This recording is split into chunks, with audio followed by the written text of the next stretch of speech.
We opened the textbook for Armenian C-153 course of Peter Cowie entitled Art, Politics, and Nationalism in Modern Armenian Literature.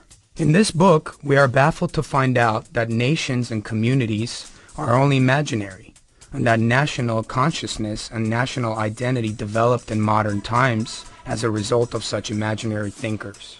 The book tries to teach that individual freedom stands above the nation or devotion to the motherland. What is this? Is this an ideological tutoring and political brainwashing, or is this a course on Armenian history and culture? In this textbook, you can find excerpts from Ronald Grigor Suni's infamous book.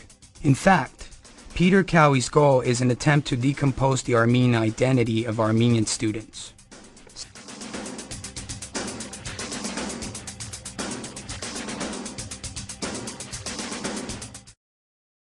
Simon Payaslian, a professor of modern Armenian history and literature at the Boston University. In 2007, he published his book, The History of Armenia. This book is written like a high school essay which supposedly includes the period of 3,000 years of Armenian history. The back of Payaslian's book includes a generous praise of his work by no other than the promoter of Turkish propaganda, Ronald Suni. For Payaslian, the earliest record of the name Armenia is the Behistun inscription from the 6th century BC. In fact, so far the earliest found record that mentions Armenia Armani is the inscription of Akkadian king Naram Sin made in the 23rd century BC. Payaslian also does not mention that the same Behistun inscription is trilingual and in fact mentions Armenia as a synonym for Urartu. Payaslian further distorts Armenian history by claiming that the Yervanduni royal dynasty is not Armenian. In the last part of this falsifier's book entitled Independence, Modernization and Globalization, Payaslian writes that between 1992 to 1994, more than 700,000 Armenians migrated out of Armenia, including 61% women. Payaslian uses an unreliable foreign-funded source, Het Online, and states that a large percentage decided to remain in their new host countries to work in various jobs, including prostitution. Simon Payaslian, The History of Armenia, page 221. Payaslian makes a cheap attempt at degrading the honor of Armenian women by twisting words and talking about large percentage including prostitution.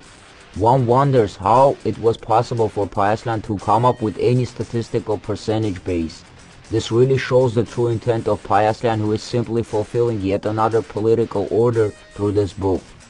Payaslian's handlers are preparing Simon Payaslian as the successor of Richard Hovhannisyan at UCLA.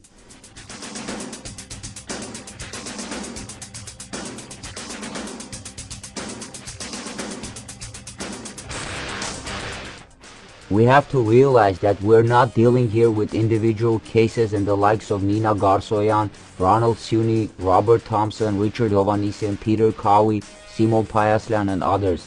In fact, this is an organized, planned, and systematically implemented anti-scholastic and anti-Armenian political agenda. The existence of the false Armenological school is based on the promotion of the NATO allies of the Anglo-American and Turkish political interests.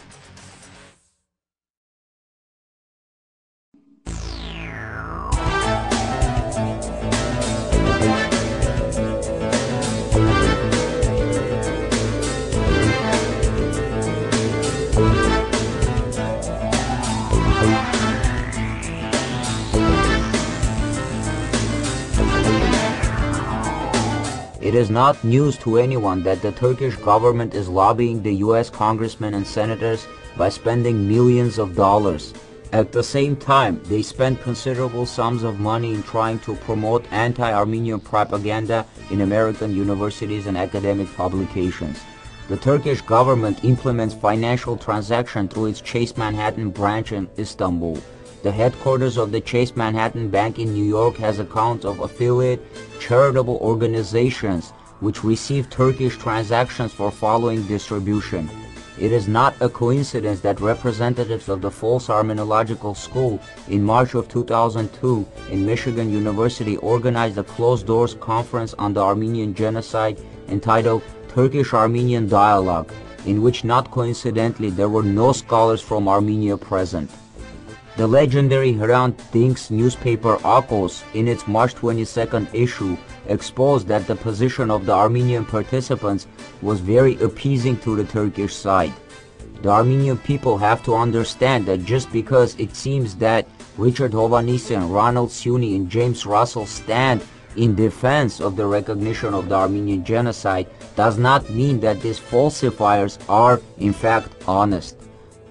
The threat of recognizing the Armenian genocide has always been used in the United States as a political leverage and a type of blackmail on its own ally Turkey as part of its carrot and stick policy. In order to guarantee Turkish loyalty to American geopolitical interests, the US government keeps the issue of the Armenian genocide recognition in circulation, but never lets the issue find its justice. So, Richard Hovhannisyan, Ronald Sunni, and James Russell are permitted to make noise about the Armenian genocide.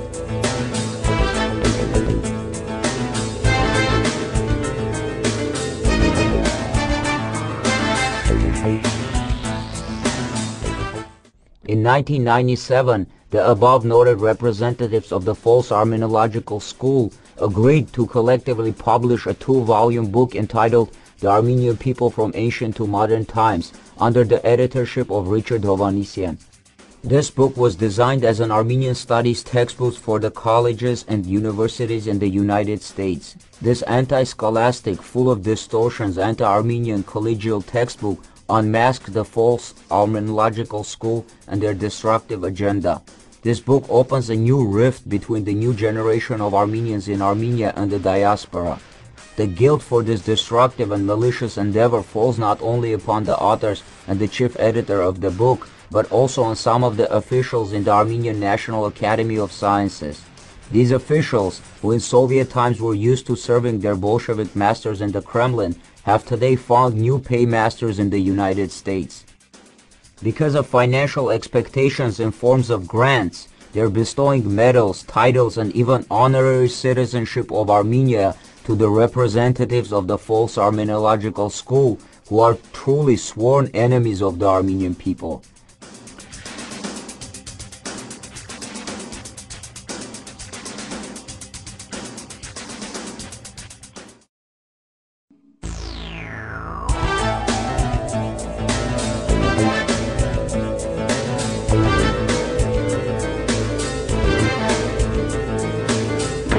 Armenian students of the world, unite.